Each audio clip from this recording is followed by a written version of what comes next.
3 দিনেই প্রায় 2000 মানুষ মারা গেছে। যদিও এখন আমরা বলতেছি যে 2000 মানুষ মারা গেছে 5 আগস্ট 6 আগস্ট পর্যন্ত, কিন্তু আমার কাছে তথ্য আছে যে বা তখন আমরা শুনছিলাম যে 3 দিনেই 2000 মানুষ মারা গেছে। তো ফলে ওই 3 দিনেই শেখ হাসিনা যে আর বাংলাদেশকে শাসন করার কোনো ধরনের অবস্থা, সমস্ত রকম পরিস্থিতি থেকে দূরে সরে গেছে সেটা পরিষ্কার হয়ে যায়। এই 3 দিনের মধ্যে আমার কাছে মনে হচ্ছে যে 19 তারিখটা ছিল সবচেয়ে ক্রিটিক্যাল, সবচেয়ে ভাইটাল, সবচেয়ে রক্তাক্ত আর কি। এবং 19 তারিখই কিন্তু হেলিকপ্টার থেকে গুলি করা হয়েছে এবং অজস্র মানুষ 19 তারিখ আবার মারা গেছে। তো ফলে আমি মনে করি যে 19 তারিখটা হচ্ছে সবচেয়ে ক্রিটিক্যাল। দল ছেলেপিলে আসতেছে দৌড়ায় যে 3টা ছেলেকে গুলি খেয়ে পড়ে গেছে আল হেলাল হাসপাতালের সামনে, তারা মারা গেছে, ওরা এরকম বলতেছে। আমরা দেখলাম যে একদল লোক মোটরসাইকেলে করে গেল, তার ঠিক একটু পরেই বিআরটিএ অফিসে আগুন। এরা কারা? মানে আন্দোলনকারীরা তো মোটরসাইকেল নিয়ে আন্দোলন করতে আসে। আমি বলবো যে ডক্টর ইউনূস হচ্ছেন আমাদের সৌভাগ্য। বাংলাদেশের মতো একটা দেশের জন্য ডক্টর ইউনূস যদি না থাকতেন। স্বাগতম। আজ আমাদের সঙ্গে আছেন সালাউদ্দিন শুভ্র ভাই। তিনি একই সাথে সাংবাদিক, লেখক, কথাসাহিত্যিক এবং রাজনৈতিক বিশ্লেষক। আজ আমরা ভাইয়ের সঙ্গে বর্তমানের যে সমসাময়িক রাজনৈতিক বিষয়াদি আছে এগুলো নিয়ে আলাপ করব, পাশাপাশি গণমাধ্যম যে সংস্কার এবং কিভাবে কি করা যায় এটা নিয়ে আলাপ করব। ভাইয়া, আপনি একজন গণমাধ্যম কর্মী ছিলেন এবং দীর্ঘদিন হচ্ছে পতিত সরকার, ছাত্র জনতার যে জুলাইয়ের অভ্যুত্থান সেটার ব্যাপারে সজাগ ছিলেন, ভয়েস রেখেছেন। তো এই যে 12 তারিখ থেকে 5 আগস্ট পর্যন্ত জুলাইয়ের যে অভ্যুত্থান গেল, এই অভ্যুত্থানে কোন দিনটি আপনার কাছে সবচেয়ে বেশি ক্রিটিক্যাল মনে হয়েছে এবং সেই দিনের গল্পটা যদি আপনি আমাদেরকে বলতেন। আচ্ছা, জুলাই অভ্যুত্থানে আসলে অনেকগুলো দিনই ক্রিটিক্যাল। বিশেষ করে ধরেন আপনি যদি 16 জুলাইয়ের কথা বলে, 16 জুলাই যেদিন সাবু সাইদ মারা গেল, সেদিনটাও খুবই গুরুত্বপূর্ণ, ভাইটাল।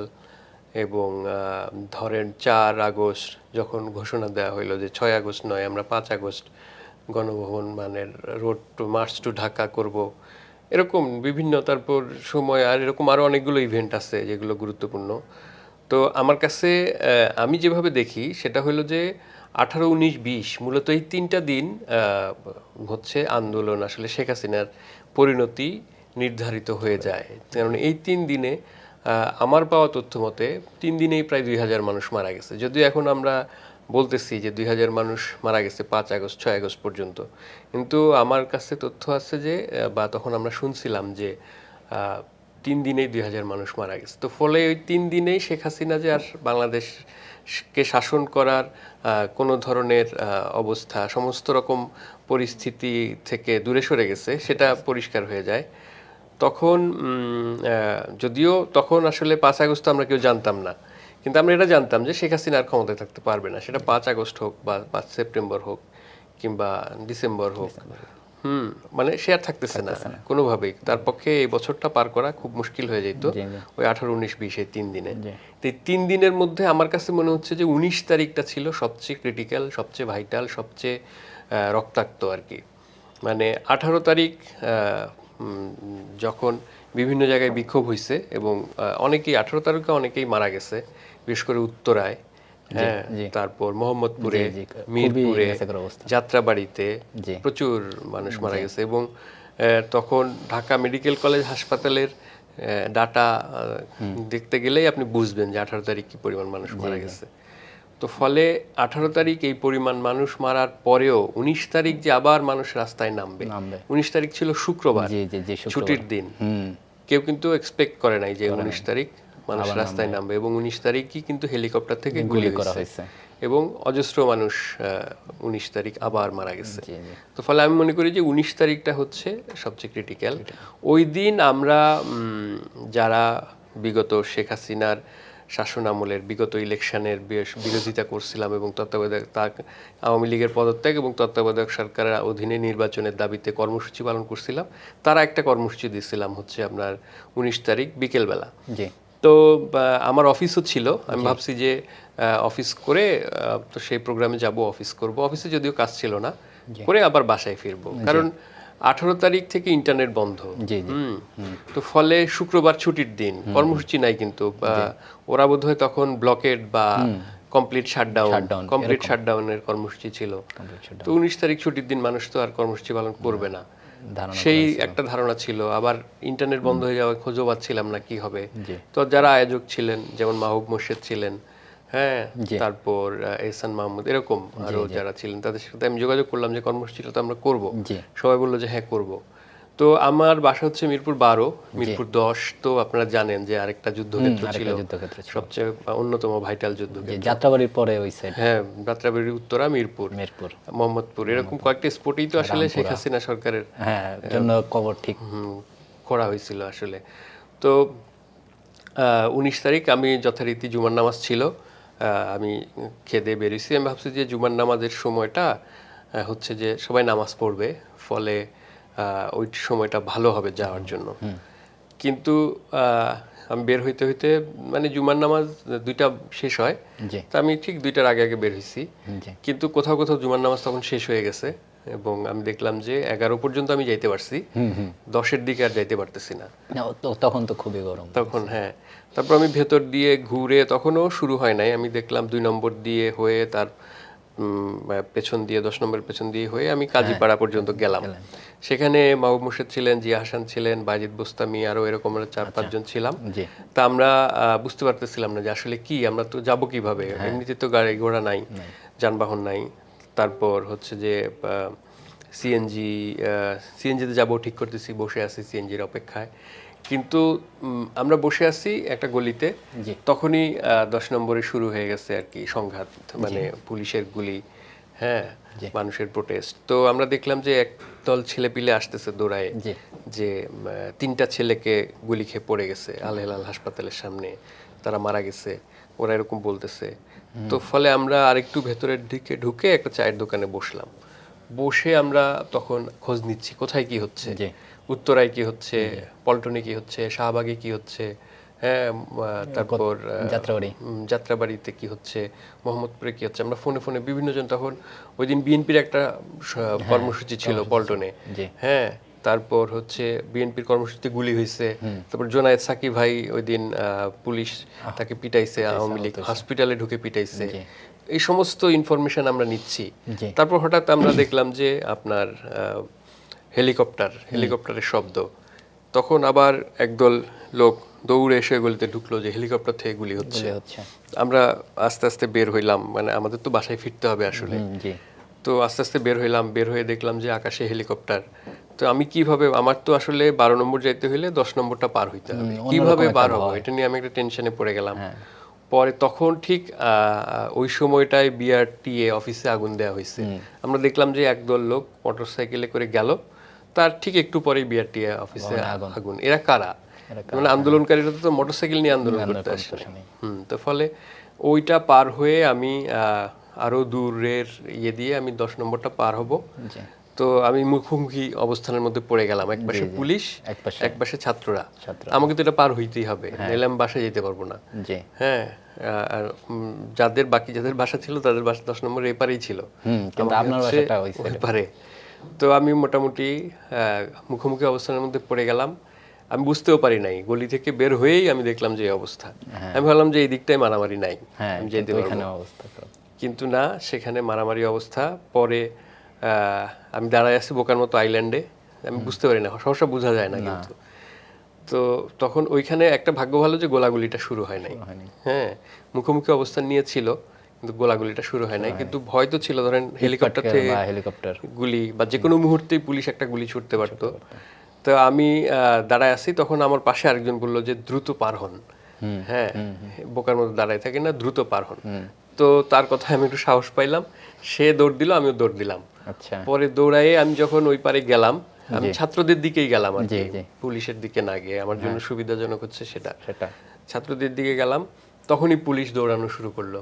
আমিও দৌড়াইলাম, দৌড় দিয়ে রিক্সা উঠলাম। এখন রিক্সাও আবার বের হতে পারতেছে না, কারণ সব দিকেই মারামারি।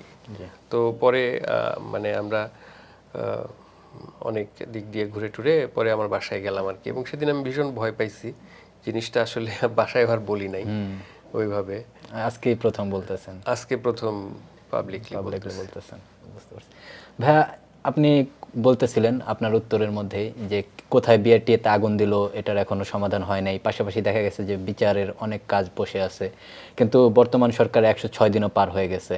তো বিভিন্ন গণমাধ্যমে বলতেছে যে এই সরকারের কোনো কার্যক্রম স্পষ্ট না, এখনো খুবই ধোঁয়াশা। তো ভাইয়া এই যে যে মানে ধোঁয়াশা পরিস্থিতি, এটার মূল্যায়নটা কি আপনার, মানে কেন এখনো সরকার এরকম স্পষ্টতা তাদেরকে দেখাইতে পারে নাই তাদের কার্যক্রমে? সরকারের প্রথম বিষয় হলো যে ধরেন সরকার 106 দিন পার করছে। আমি সরকারের পক্ষে পজিটিভই থাকতে চাই, যদিও সমালোচনা করার অনেকগুলো দিক আছে, বা অনেকগুলো সুযোগ আছে সমালোচনা করার। জি এর মধ্যে আওয়ামী লীগ সরকারের বিরুদ্ধে বা আওয়ামী লীগের নেতাকর্মী শেখ হাসিনা, হ্যাঁ, গণহত্যার নির্দেশদাতা, তার বিচার করার প্রক্রিয়া শুরু হয়েছে, আমি দেখছি। জি আমরা সবাই জানি যে আন্তর্জাতিক অপরাধ ট্রাইব্যুনাল এটা শুরু হয়েছে, হ্যাঁ এটা শুরু হয়েছে। এখন এগুলো হচ্ছে একটা জটিল প্রসেস। জি জি আমাদের কিছু জিনিস বুঝতে হবে। একটা হলো যে ধরেন দীর্ঘ 15 বছর, তার আগের 2 বছর মিলায় 17 বছর, জি হ্যাঁ, আমরা যে একটা শাসনের মধ্যে ছিলাম, একটা অগণতান্ত্রিক শাসনের মধ্যে ছিলাম, সেখানে অনেক যে সমস্ত ব্যবস্থাপনা বা হচ্ছে প্রতিষ্ঠান গড়ে উঠছে, সেগুলো খুব ভালোভাবে জনগণের পক্ষে বা আইনের পক্ষে বা যুক্তির পক্ষে ছিল তা কিন্তু না।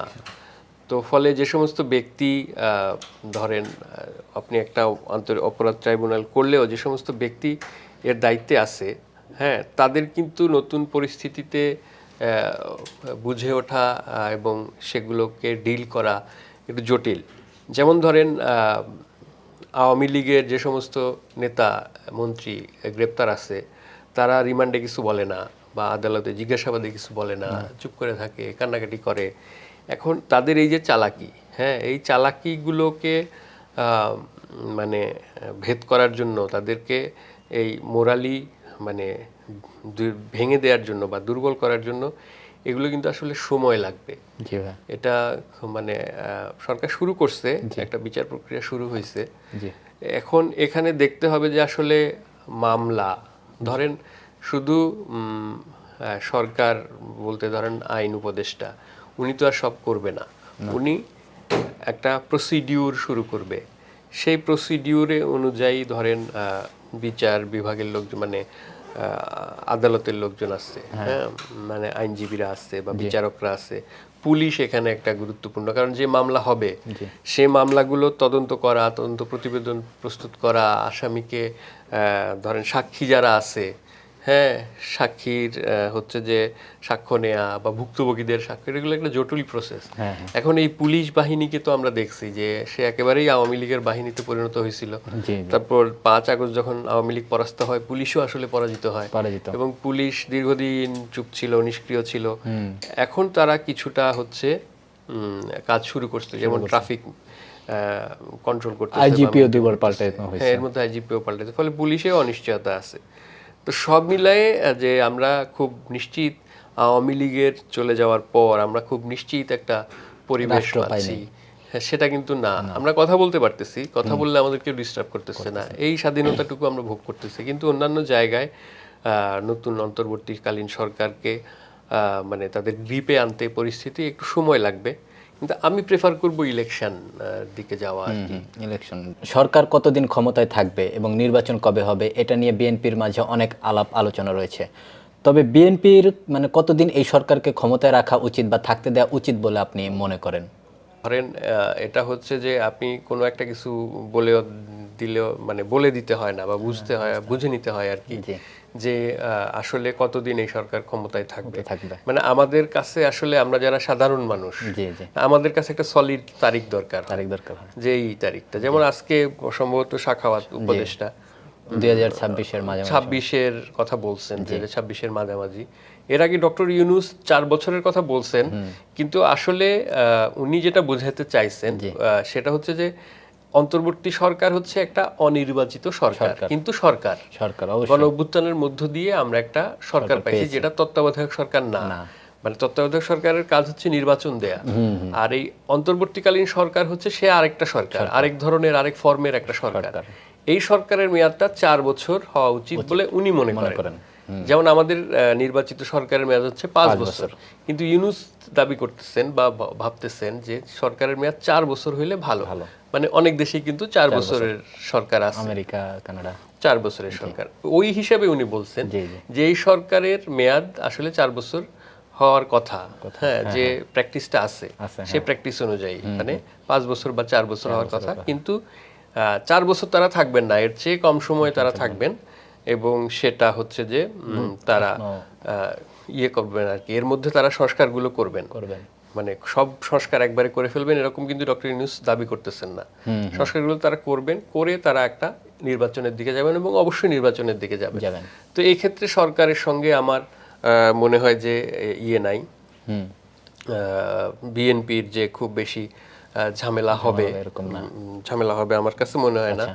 বরং এই বিষয়ে খুব একটা টেনশন যে বিএনপির আছে তাও না, কিন্তু ইলেকশনটা হওয়া জরুরি বিএনপির জন্য, দেশের জন্য ইলেকশনটা হওয়া জরুরি। আর সংস্কারের বিষয়টা বলবো, সংস্কার তো একটা ধরেন লং প্রসেস, আজকেই আপনি সমস্ত কিছু একটা সংস্কার করে ফেললেন, এটা হয় না। মানে আপনি লিখে বললেন যে আমরা এটা করব, পুলিশে এই পরিবর্তন আনবো, কিন্তু পরিবর্তনগুলো তো প্র্যাকটিসের বিষয়। ফলে পরিবর্তনটা আসলো কিনা সেটা হচ্ছে দেখার বিষয়। হ্যাঁ, আপনি তো একজন গণমাধ্যম কর্মী, সাংবাদিক, দীর্ঘদিন ধরে আছেন সাংবাদিকতার মধ্যে। তো সম্প্রতি গতকালকে আসিফ নজরুল স্যার বললেন যে তিনি ডিজিটাল নিরাপত্তা আইন বাদ দিয়ে ডিজিটাল সুরক্ষা আইনটা করবেন।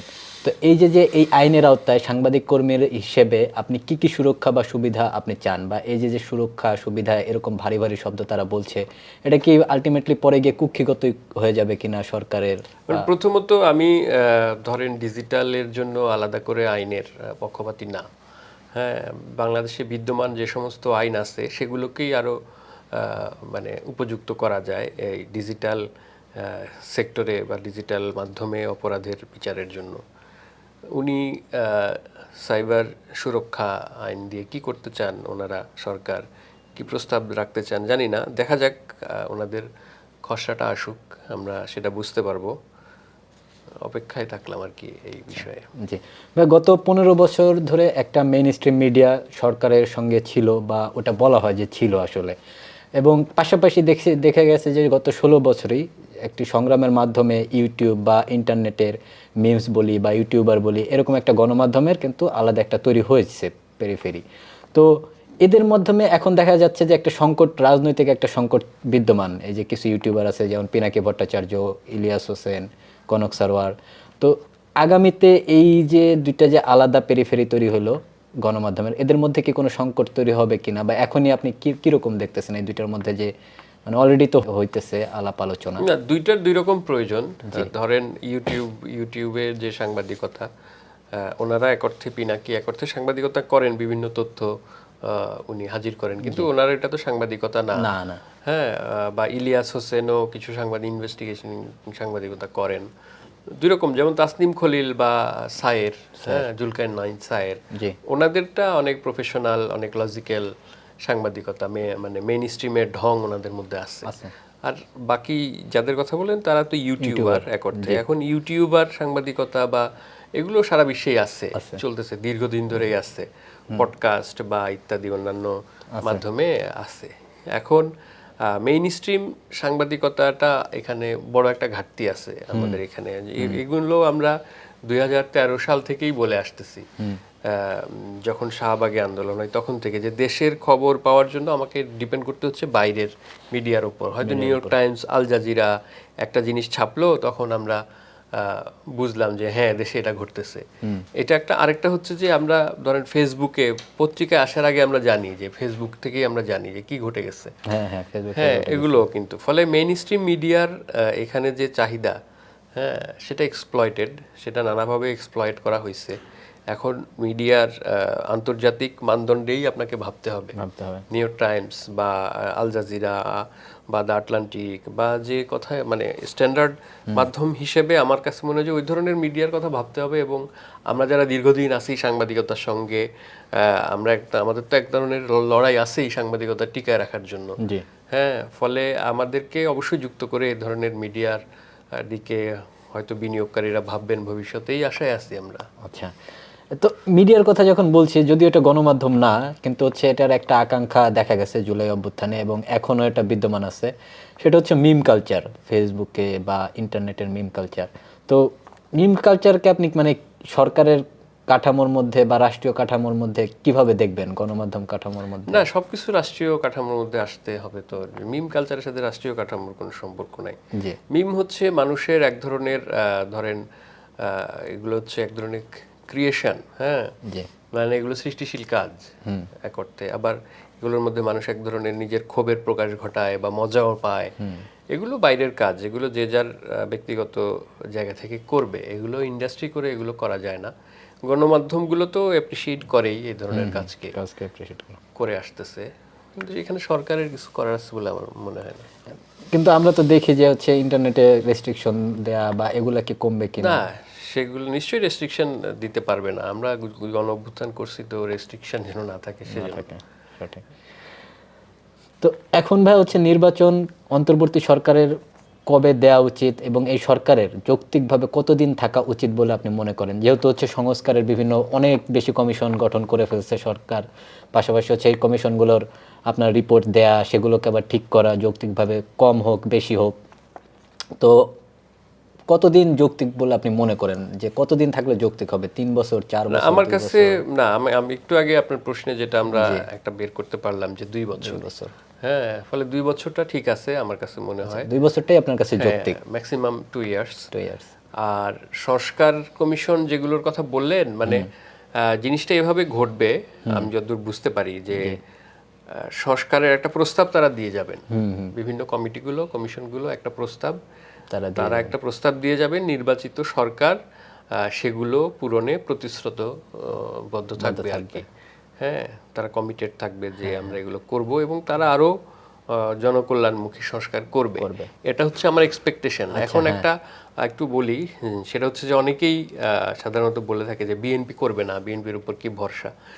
আমার কথা হচ্ছে যে বিএনপি করবে কি করবে না সেটা তো একটা, ধরেন এখনই আমরা বলতে পারতেছি না, মানে বিএনপি করবে না এটা তো আমি কি একটা বিশ্বাসের জায়গা থেকে বলতেছি, হ্যাঁ। বা পূর্ব ঘর পোড়া গরু সিঁদুরে মেঘ দেখলে ভয় পায়, এরকম একটা জায়গা থেকে বলতেছি। আমার কাছে মনে হয় যে দুইটাই গ্রহণযোগ্য না। কারণ হলো যে ধরেন মানে আমরা তো জুলাই অভ্যুত্থানে পরীক্ষিত বিএনপি। আমি বিএনপির পক্ষে বলতেছি এমন না, যেটা বাস্তব বাস্তব সেটা আর কি। ফলে হ্যাঁ, তারা হচ্ছে যে কিছু একটা করবে, মানে তাদের অ্যাক্টিভিটিস মনে হচ্ছে বা তারেক রহমানের কথাবার্তায় মনে হচ্ছে যে তারা কিছু একটা করবে পজিটিভ, আমরা ধরে রাখতে পারি। কিন্তু তাদেরকে তো আমরা একদম সবকিছু শর্তহীনভাবে দিয়ে দিতে পারি না। ফলে নাগরিক হিসেবে আমরা জুলাই অভ্যুত্থানে যে ভূমিকা রাখছি, যেই ক্ষমতায় আসুক আমাদের সেই ভূমিকাটা রাখতে হবে। অর্থাৎ আমরা নাগরিকরা সরকারের সঙ্গে বার্গেইন করা, সরকারের ভুল ধরায় দেওয়া, প্রয়োজনে রাস্তায় নামা, সমালোচনা করা, এগুলো অব্যাহত রাখতে হবে, ঠিক আছে? কিন্তু আমি চাই যে রাজনৈতিক প্রসেসটা চলুক। কারণ আপনি এই সরকার সব করে দেবে, হ্যাঁ, এটা তার পক্ষে কতটা সম্ভব সেটা কিন্তু ভিন্ন প্রশ্ন। তো এই সরকার সব করে দিলে তাহলে নাগরিক হিসেবে কি আপনি আর দায়িত্ব পালনের কিছু থাকবে না ভবিষ্যতে? তাহলে আপনি যদি নাগরিক হিসেবে দায়িত্ব পালন করেনও, ইলেকশনের পর যে সরকার ক্ষমতায় আসুক তার আন্ডারে, তার শাসনামলে, ফলে সেটা আপনি মানে যে মাত্রাই করেন আপনাকে তো করতে হবে।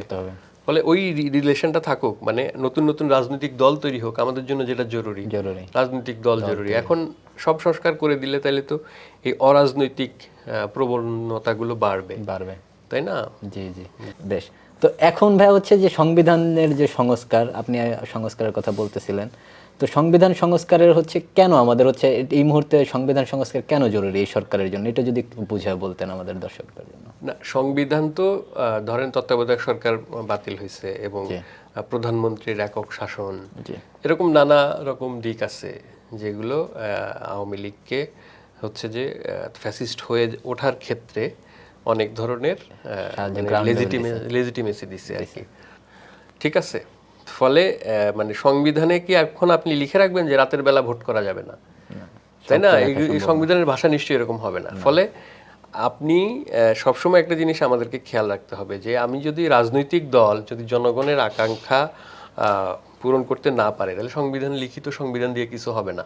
সংবিধানে তো বলা নাই যে পুলিশ গুলি করবে, বরং সংবিধানে আপনার অধিকার আছে রাস্তায় প্রোটেস্ট করার, জি জি হ্যাঁ, রাস্তা ব্লকেট দেওয়ার আপনার অধিকার আছে। এখন আপনি হেলিকপ্টার থেকে গুলি করতেছেন, স্নাইপার দিয়ে গুলি করতেছেন, পুলিশ দিয়ে গুলি করতেছেন, সরাসরি রাস্তায় র্যাব, বিজিবি সবাই গুলি করতেছে, এই জিনিস তো সংবিধানে নাই। না। ফলে সংবিধানে কি লেখা থাকলো তার চেয়ে জরুরি হচ্ছে যে পলিটিক্যাল পার্টিগুলোর সাথে পাবলিকের বা নাগরিক সমাজের সেই ধরেন দ্বান্দ্বিক সম্পর্কে যাওয়া, যে তুমি আমাকে সুবিধা দিবা, আমি তোমাকে সমর্থন দিব, তুমি আমারকে সুবিধা না দিলে আমি তোমার বিরোধিতা করব, তোমাকে আমি ক্ষমতায় থাকতে দিব না, ডিস্টার্ব করব, এই তো।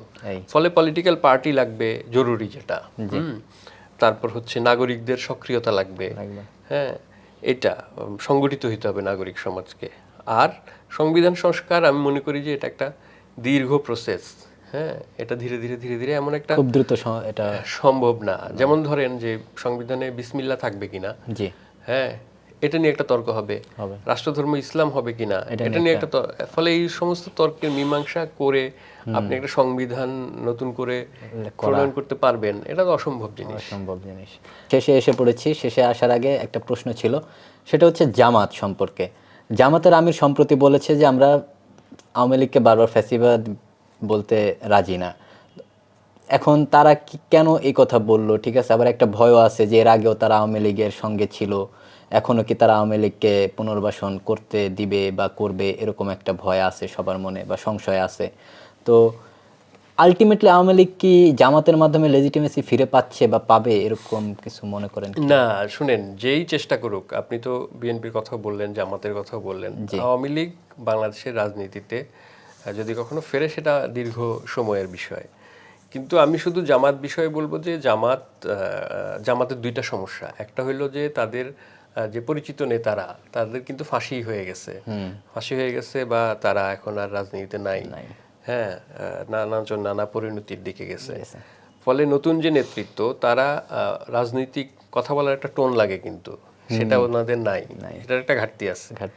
আরেকটা ঘাটতি হচ্ছে জামাত কিন্তু ধরেন মানে ঠিক ওইভাবে সবসময় অন্যের উপর নির্ভরশীল।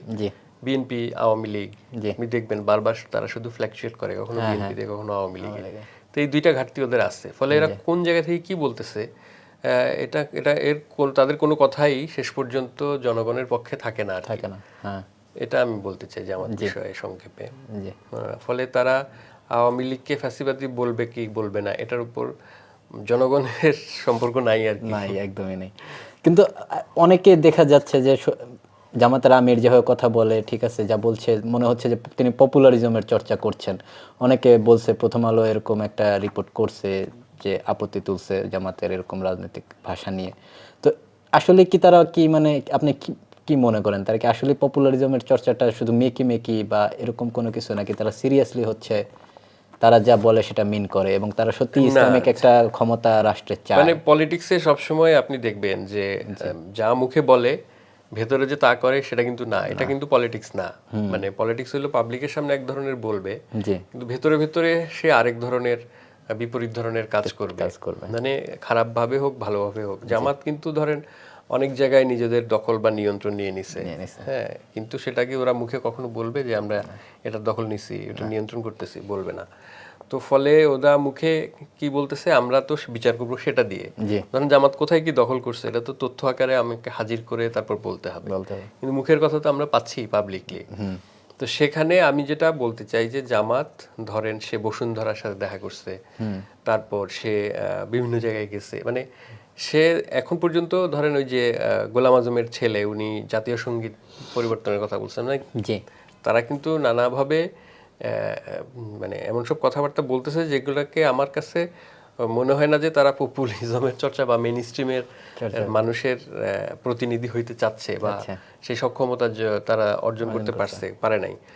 আরেকটা হইলো যে তারা আবার চায়ও পপুলার হইতে, তো চাই, কে না চায় পপুলার হইতে, কে না চায়। তো এখন ভাই হচ্ছে শেষ সেগমেন্ট, এটা হচ্ছে র্যাপিড ফায়ার প্রশ্ন। আপনি দ্রুত হচ্ছে 1 বা 2 লাইনের মধ্যে আপনার মূল্যায়ন দিবেন। আমি হচ্ছে কিছু উপদেষ্টাদের নাম বলবো, আপনি যতটা সংক্ষেপে পারেন তাদের মূল্যায়ন করবেন। নাহিদ ইসলাম, নাহিদ ইসলামকে আমার কাছে মনে হয়েছে যে উনি বিচক্ষণ এবং উনি তো নির্যাতনের শিকার এবং উনি গোটা ছাত্র আন্দোলনের মানে জুলাই অভ্যুত্থানের একজন প্রতিনিধি, হ্যাঁ, যিনি যার মধ্য দিয়ে আমরা আসলে জুলাই অভ্যুত্থানটা কে আমরা রিড করতে পারি। হ্যাঁ, নাহিদ ইসলাম আমার কাছে মনে হয় যে উনি ওনার বোঝাপড়ার দিকটাও ভালো, বাংলাদেশের পরিস্থিতি, রাজনীতি, এবং নিশ্চয়ই উনি সৎ। শেখ বশিরউদ্দিন বশিরউদ্দিন বিষয়ে বাণিজ্য উপদেষ্টা, ওনার বিষয়ে আমি যতদূর ফেসবুকে জানতে পারছি সেটা হলো যে জামাত ব্যাকআপ আছে ওনার, জামাত ব্যাকআপ আছে। এর বাইরে মানে আকিজ আর কি, আকিজ বশির তো, ফলে উনি যেহেতু একটা ব্যবসা প্রতিষ্ঠানের সাথে যুক্ত, সেখানে ওনাকে বাণিজ্য মন্ত্রী করাটা সংশ্লিষ্ট ব্যবসার ক্ষেত্রে ক্ল্যাশ অফ ইন্টারেস্ট হবে কিনা সেটাও একটা প্রশ্ন আছে, বড় প্রশ্ন। এম সাখাওয়াত হোসেন, এম সাখাওয়াত হোসেন তো ধরেন সবসময়ই হচ্ছে নিশ্চয়ই তিনি পরিচিত একটা মুখ, সেটা একটা। আরেকটা হচ্ছে সবসময় নিশ্চয়ই আর্মির একটা ব্যাপার তার সাথে যুক্ত থাকে, হয়তো নিশ্চয়ই থাকে। তবে আমি মনে করি যে স্বরাষ্ট্র উপদেষ্টা হিসেবে ওনাকে রাখলে ভালো হতো, এটা পাবলিক পারসেপশনটা এরকম। মাহফুজ আলম, মাহফুজ আলমকে আমার অনেক বেশি মনে হয় যে উনি বুদ্ধিবৃত্তিক ঝোঁক ওনার বেশি আর কি, মানে প্রায়োগিক বা হচ্ছে যে কাজের ক্ষেত্রে সক্রিয় থাকার চেয়ে বরং নানা ধরনের বুদ্ধিবৃত্তিক যে সমস্ত ঝোঁক বা প্রবণতা বা টেন্ডেন্সি আছে সেদিকে ওনার আগ্রহ বেশি, এটা সমস্যাজনক। আচ্ছা, আসিফ মাহমুদ সজীব ভুঁইয়া। আসিফ মাহমুদকে আমার একজন নিপাট ভদ্রলোক বা ভদ্র ছেলে, আমার চেয়ে বয়সে অনেক জুনিয়র হবেন, ভদ্র ছেলে মনে হয়। ওনাকে আমার ভাল লাগে, মানে একটা ধরেন সাদামাটা, হ্যাঁ, দেখতে মায়াবী চেহারার একটা ছেলে, দেখতে ভাল লাগে, আমি ওনাকে পছন্দ করি। আচ্ছা, ফরিদা আক্তার। ফরিদা আপার সাথে আমার সামান্য ব্যক্তিগত পরিচয় আছে, যেহেতু উনি হৃদয়পুরে ফরাদ মজারের প্রোগ্রামে গেলে তখন ওনার আতিথ্য সান্নিধ্য আমরা পেয়েছি। উনি খুব স্নেহপরায়ণ এবং উনি যে দায়িত্বে পেয়েছেন ওই দায়িত্বে উনি দীর্ঘদিন ধরে ওই অভিজ্ঞতার মধ্য দিয়েই যাচ্ছেন আর কি, ফলে আমি ওনার কাছ থেকে ভালো কিছু আশা করি। সবশেষে আমাদের প্রধান উপদেষ্টা ডক্টর মোহাম্মদ ইউনূস স্যার সম্পর্কে বলেন। আমি বলবো যে ডক্টর ইউনূস হচ্ছেন আমাদের সৌভাগ্য। বাংলাদেশের মতো একটা দেশের জন্য ডক্টর ইউনূস যদি না থাকতেন তাহলে আমরা শেখ হাসিনার এই করাল গ্রাস থেকে মুক্তি পেতাম না, এবং মুক্তি পাওয়ার পর এখন পর্যন্ত আপনি 106 দিনের কথা বললেন, এই এখন পর্যন্ত যে আমরা স্টেবল আছি, মানে আমাদেরকে কেউ ডিস্টার্ব করতেছে না দেশের ভেতরে বাইরে থেকে, এটা ডক্টর ইউনূস না থাকলে সম্ভব ছিল না। আমরা আবার ভেঙে পড়তাম, হাসিনা পালানোর পর আমরা আবার ভেঙে পড়তাম। ফলে আল্লাহর একটা আর কি নিয়ামত ডক্টর ইউনূস। ধন্যবাদ ভাই, আপনি যত কথা বলেন ততই শুনতে ইচ্ছে করে, খুবই দুর্দান্ত। এখন ভাই শেষ, মাহফুজ আলম মাস্টার মাইন্ড কিনা আপনার মতে? না, এটা মাস্টার মাইন্ড আমি মনে করি না যে মাহফুজ আলম মাস্টার মাইন্ড, এবং এটা লজিক্যালি প্রমাণ করার সুযোগ নাই। আমাদের সঙ্গে ছিলেন সালাউদ্দিন শুভ্র, তিনি একই সাথে সাংবাদিক, লেখক, কথা সাহিত্যিক। আজ আমরা তার সঙ্গে সরকারের 106 দিনের যে কার্যক্রম সেগুলো এবং যে রাজনৈতিক পরিস্থিতি বর্তমানে তাই নিয়ে একটি বিস্তর আলোচনা করলাম। আপনারা যারা এতক্ষণ আমাদের সঙ্গে ছিলেন আপনাদের ধন্যবাদ।